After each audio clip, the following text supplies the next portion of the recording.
अस्सलाम वालेकुम गाइस, मेरा नाम है अली और मैं अपने channel daily horror stories by Ali से आपके सामने मौजूद हूँ। मैं उम्मीद करता हूँ आप लोग जहाँ पे भी हैं खैरियत से हैं, खुश हैं और आपकी ज़िंदगी बहुत अच्छी गुजर रही है। अगर आप लोगों ने किसी भी वजह से मेरे चैनल को सब्सक्राइब नहीं किया, मैं रिक्वेस्ट करता हूँ कि आप इसको सब्सक्राइब कर लें। हो सके तो इस चैनल को अपनी कम्युनिटी में, अपने दोस्तों में शेयर करें।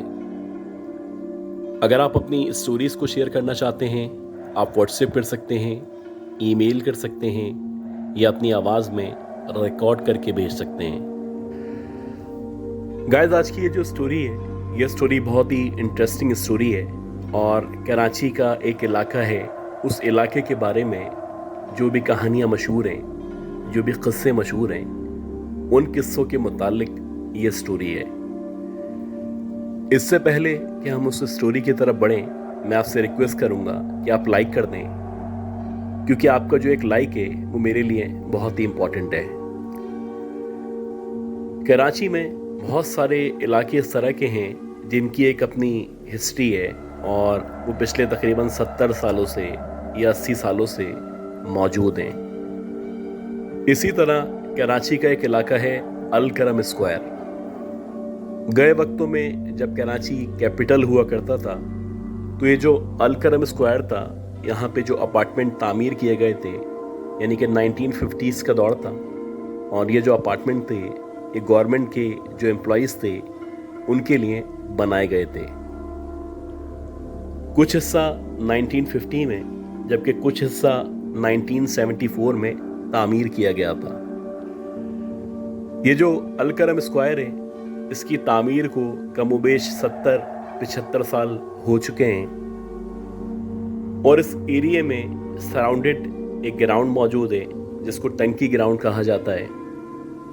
इसके साथ साथ एक बहुत बड़ा सा कब्रिस्तान मौजूद है और एक मशहूर जगह है जिसे चौराहा के नाम से जाना जाता है। इस इलाके में जो लोग रहा करते हैं या जो कराची में रहा करते हैं, वो इस चीज़ से वाकिफ़ होंगे कि इस एरिया में इस तरह के बहुत सारे पैरानॉर्मल वाक़यात मशहूर हैं और बहुत सारी मिथ्स हैं, बहुत सारी कहानियाँ हैं जो लोगों में सर्कुलेट करती हैं। खैर, जो स्टोरीज़ मैं आपके साथ शेयर करने वाला हूँ, ये स्टोरीज़ हमें सुहेल साहब ने भेजी हैं। सुहेल साहब बताते हैं कि इनके जो चचा थे वो एक सिक्योरिटी इदारे में एक बहुत बड़ी पोजीशन पे फाइज थे और जिस इदारे में या जिस सिक्योरिटी एजेंसी में वो काम किया करते थे, वो इदारा इनको मुसलसल मुख्तलिफ इलाकों में पोस्ट किया करता था। तो वैसे ही 91-92 का टाइम चल रहा था और कराची शहर में एक बहुत बड़ा सा ऑपरेशन जारी था। इस दौर में इनके चचा की जो पोस्टिंग थी वो अल करम स्क्वायर के करीब कर दी गई थी और उनकी जिम्मेदारी थी कि इस इलाके के अमन व अमान को यकीनी बनाएं। खैर, इनके चचा आमतौर पे रात के टाइम में, यानी कि 12-1 बजे के बाद पेट्रोलिंग किया करते थे। उनके साथ एक मोबाइल मौजूद होती थी और कुछ सिपाही उनके साथ हुआ करते थे। तो वैसे ही एक रात थी और रात के तकरीबन 12-12:30 बजे का टाइम था। दिसंबर का महीना चल रहा था और हल्की हल्की सर्दी शुरू हो चुकी थी। उस दौर में आमतौर पे जो लोग थे वो 8 बजे के बाद घर से निकलने को तरजीह नहीं दिया करते थे। एक तो हालात ख़राब थे, दूसरा फिर पुराना दौर था, मोबाइल और इंटरनेट मौजूद नहीं था। लोगों की जो ज़िंदगी थी या जो ज़्यादातर टाइम था वो घर में ही गुजरा करता था। इनके चचा बताते हैं कि मैं मोबाइल में मौजूद था, पीछे कुछ सिपाही मौजूद थे, ड्राइवर गाड़ी चला रहा था और जैसे ही हम लोग रात के 11-11:30 बजे के टाइम चौराहे के करीब पहुंचे, तो इत्तफाक से ये जो एरिया था उसकी लाइट चली गई। दूर दूर तक ना कोई बंदा मौजूद था, ना किसी बंदे का नामो निशान मौजूद था। एक पुरस्रार सी खामोशी थी जो माहौल में छाई हुई थी। अब जैसे ही ये मोबाइल के हमरा चौराहे पे पहुंचे तो चौराहे से कुछ कदम के फासले पे एक खंबा हुआ करता था। इन्होंने देखा कि ये जो खंबा है, इस खंबे के बराबर में एक औरत खड़ी हुई है जिसने सफ़ेद कलर का लिबास पहना हुआ है, और गाड़ी की रोशनी में जितना ये उसको देख पाए हैं उसके मुताबिक उसका जो चेहरा है वो मुकम्मल तौर पे सियाह है। इसके साथ साथ उसका जो कद है वो तकरीबन 7-7.5 फीट के बराबर है।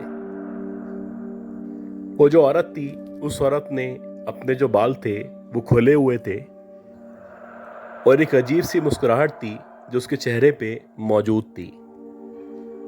अब उस दौर में क्योंकि अमन व अमान की जो सूरत-ए-हाल थी वो बहुत ज़्यादा ख़राब थी, तो कुछ इस तरह के लोग भी मौजूद थे जो आम तौर पे पुलिस को ट्रैप करने के लिए या फंसाने के लिए औरतों का इस्तेमाल किया करते थे।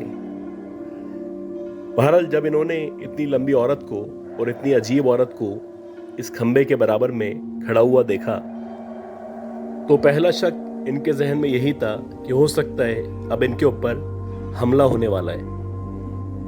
इन लोगों ने अपनी गन्स वगैरह लोड की और गन लोड करने के बाद इन्होंने अपने 2 सिपाहियों को कहा कि गाड़ी से बाहर निकलो, और बाहर निकलने के बाद इस औरत के पास जाओ और इससे पूछो कि इतनी रात में वो यहाँ पे क्या कर रही है। अब जैसे ही 2 सिपाही मोबाइल के अंदर से निकले और निकल के उस औरत की तरफ बढ़ना शुरू हुए तो इनके मोबाइल और उस औरत के दरमियान तकरीबन 20 या 25 फीट का फासला मौजूद था। खैर जैसे ही वो सिपाही इस औरत की तरफ बढ़े तो एकदम से वो जो औरत थी वो वापस मुड़ी और करीब में ही एक जगह कचरा कुंडी मौजूद थी, वो उसकी तरफ गई और देखते ही देखते इन सब की नज़रों के सामने वो हवा में तहलील हो गई। अब जैसे ही इन सब ने ये मंजर देखा तो पहले तो इन सब की समझ ही नहीं आया कि इनके साथ क्या हुआ है।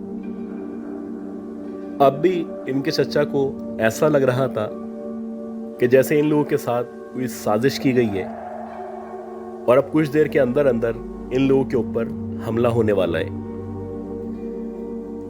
ये जो 2 सिपाही थे ये वापस मोबाइल के अंदर आके बैठ गए और जैसे ही ये दोनों सिपाही मोबाइल के अंदर आके बैठे तो ड्राइवर ने मोबाइल को चलाना शुरू कर दिया।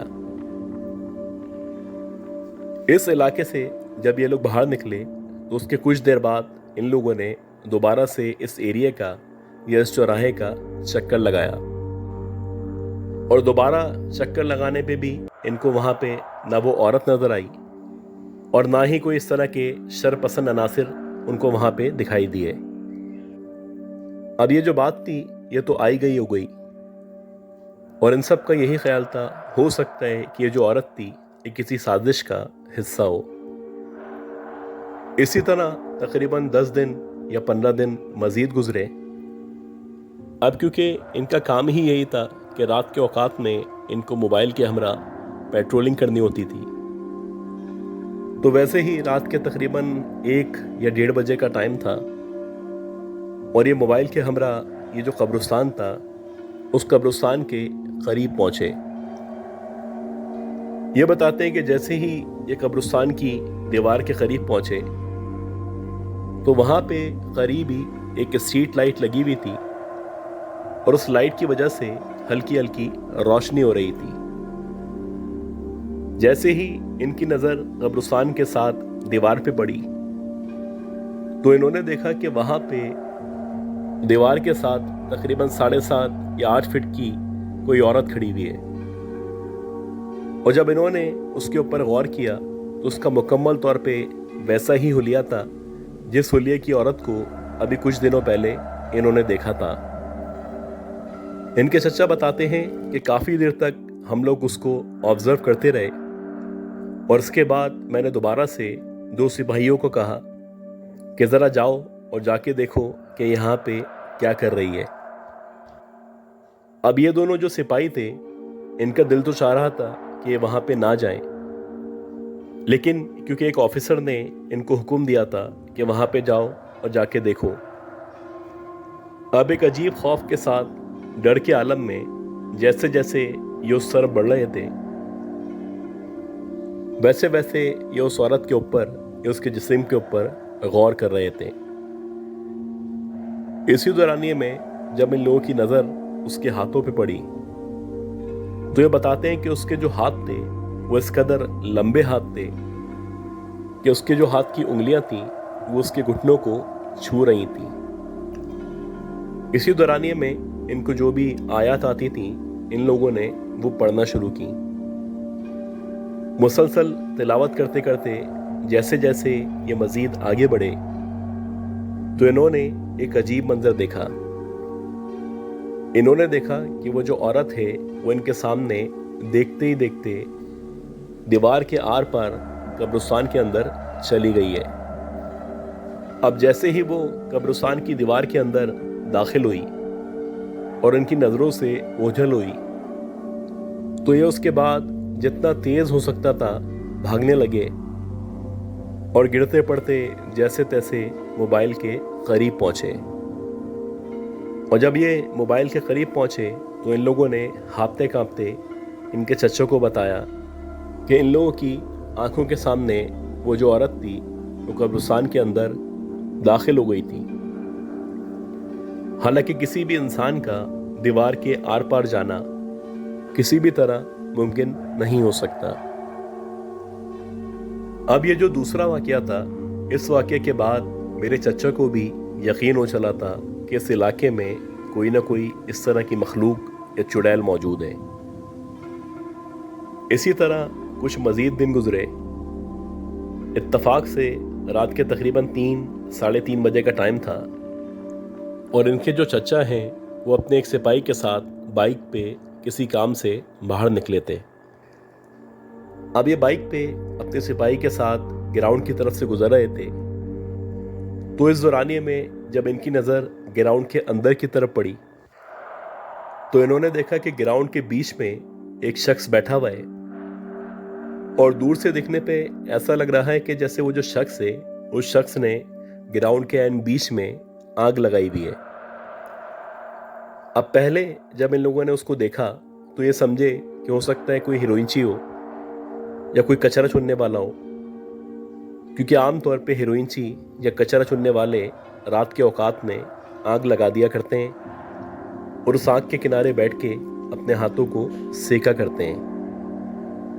खैर अभी ये उसके ऊपर गौर ही कर रहे थे कि इन्होंने देखा कि जो भी शख्स वहाँ पे आग लगा के बैठा हुआ है उस पे गौर करने से दूर से ऐसा लग रहा है कि जैसे वो आग के शोलों के साथ या तो खेल रहा है या फिर आग के शोलों को हवा में उछाल रहा है। अब जब मेरे चचा ने इस तरह से देखा तो वो सोचने लगे कि कोई नॉर्मल आदमी भला आग के शोलों से कैसे खेल सकता है। खैर इन्होंने सिपाही को कहा कि बाइक को लेके अंदर की तरफ चलो। अब सिपाही ने इनको कहा कि साहब मुझे ऐसा लगता है कि ये कोई इंसान नहीं है, लेकिन इनके चचा की जिद थी कि अंदर चलो, अंदर चल के देखते हैं कि आखिर कौन आदमी है जो इतनी रात में यहाँ पे बैठा हुआ है। अभी इसी इरादे से जैसे जैसे उसके करीब बढ़ रहे थे वैसे वैसे इनको अंदाज़ा हो चुका था कि ये जो आदमी आँख के करीब बैठा हुआ है ये कोई नॉर्मल आदमी नहीं है। बहरहाल जब ये उसके बिल्कुल करीब पहुंचे तो इन्होंने देखा कि वो जो आदमी है उस आदमी के हाथ में आग के गोले मौजूद हैं और वो कभी एक गोले को हवा में उछालता है, इसी तरह वो कभी दूसरे गोले को हवा में उछालता है और हवा में उछालने के बाद वो दोबारा से उनको कैच करता है। जैसे कि आमतौर पे लड़के बॉल से खेला करते हैं, वो आदमी बाकायदा आग के शोलों से या आग के गोलों से खेल रहा है। खैर जैसे ही ये उसके बिल्कुल करीब पहुंचे तो ये बताते हैं कि उस आदमी की जो आंखें थीं वो मुकम्मल तौर पे लाल थीं और शोलों की तरह चमक रही थीं। अब जैसे ही ये उसके बिल्कुल करीब पहुंचे और करीब पहुंचने के बाद इन लोगों ने बाइक बंद की और बाइक से उतरे तो जो भी मखलूक थी इनको बहुत ज़्यादा गुस्से से देखने लगी और अपने मुंह से अजीब सी आवाज़ें निकालने लगी। ये बताते हैं कि शायद वो जो आवाज़ें मुंह से निकाल रहा था वो कोई अजीब सी ज़बान थी जो वो बोल रहा था।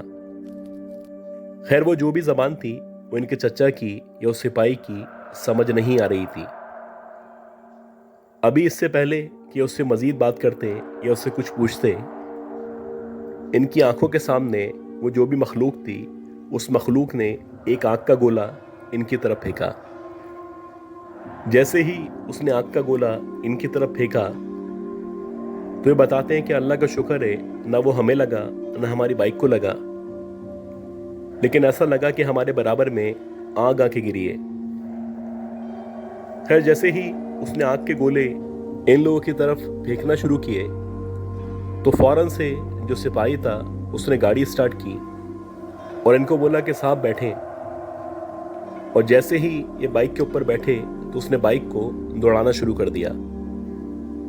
ये दोनों मुसलसल आयतुल कुर्सी पढ़ रहे थे और जैसे ही ये ग्राउंड के आखिर में पहुंचे तो इन लोगों ने वहां पे बाइक रोकी और बाइक रोकने के बाद जब दोबारा से पलट के देखा तो ये बताते हैं कि उस ग्राउंड के बीच में आग तो जल रही थी, लेकिन वो जो भी मखलूक थी जो अभी कुछ देर पहले यहाँ पे खड़ी हुई थी वो वहाँ पे मौजूद नहीं थी। खैर उस वक्त तो ये लोग वापस थाने आ गए।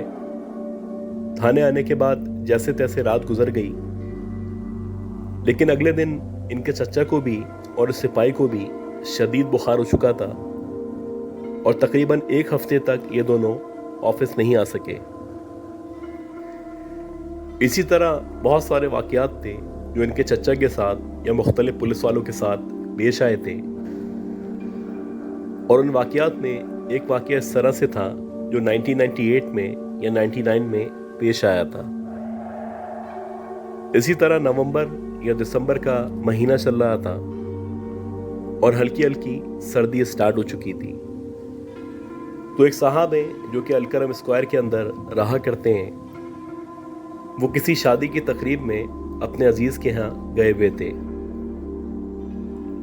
जब ये शादी की तकरीब से वापस आ रहे थे तो इनको वापस आते आते रात के तकरीबन 11:30 या 12 बज चुके थे।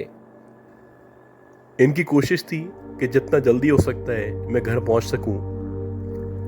बहरहाल जैसे ही ये जो कब्रिस्तान था उस कब्रिस्तान के करीब पहुंचे तो इन्होंने देखा कि दूर से ही 4-5 बच्चे हैं जो कब्रिस्तान के गेट के बाहर खेलते हुए नजर आ रहे हैं।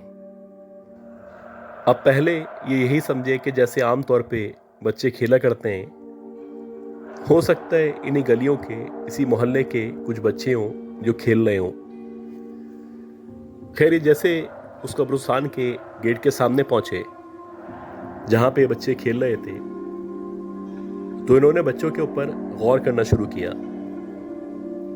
ये बताते हैं कि बच्चों की जो जिस्सामत थी वो तो नॉर्मल बच्चों की तरह थी, लेकिन उनके जो चेहरे थे उन चेहरों को देख के ऐसा लग रहा था कि जैसे कोई 70 या 75 साल का कोई आदमी है और वो बच्चों की जिस्सामत में मौजूद है। पहले इन्होंने एक बच्चे को देखा, फिर दूसरे को देखा, फिर तीसरे को देखा।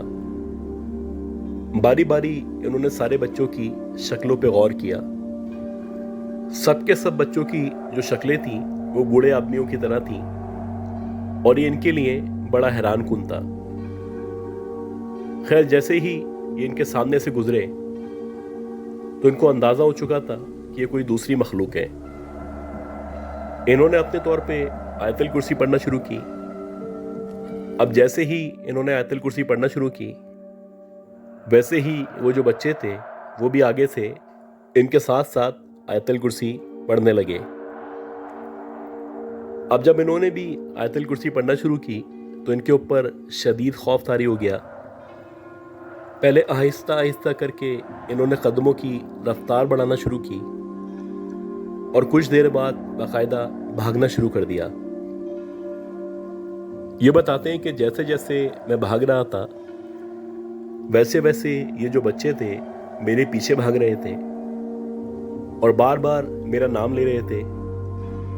कभी मेरी बेटी की आवाज़ में, کبھی میری بیوی کی آواز میں، غرض کے آخر میں میری مرحوم والدہ کی آواز میں مجھے پکار رہے تھے۔